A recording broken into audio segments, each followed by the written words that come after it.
Black hole నుంచి మనం ఎప్పుడైనా బయటకు రాగలమా? ఐన్‌స్టైన్ థియరీ ప్రకారం నోపో టైం ఎండ్ వరకు వెళ్ళిపోయారు. తిరిగి రావడానికి మార్గం లేదు.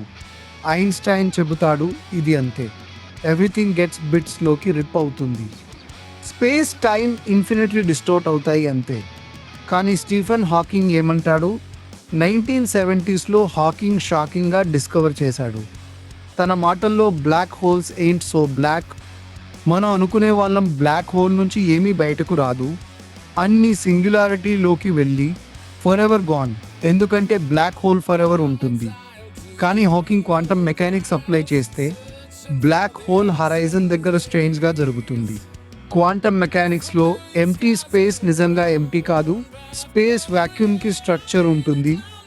బ్లాక్ హోల్ చుట్టూ స్పేస్ టైం ఎక్స్ట్రీమ్ బిహేవియర్ ఆ స్ట్రక్చర్ని డిస్రప్ట్ చేస్తుంది. రిజల్ట్గా పార్టికల్స్, ఫోటాన్స్ రిలీజ్ అవుతాయి. ఇది ఇప్పుడు హాకింగ్ రేడియేషన్ అని పిలుస్తాము.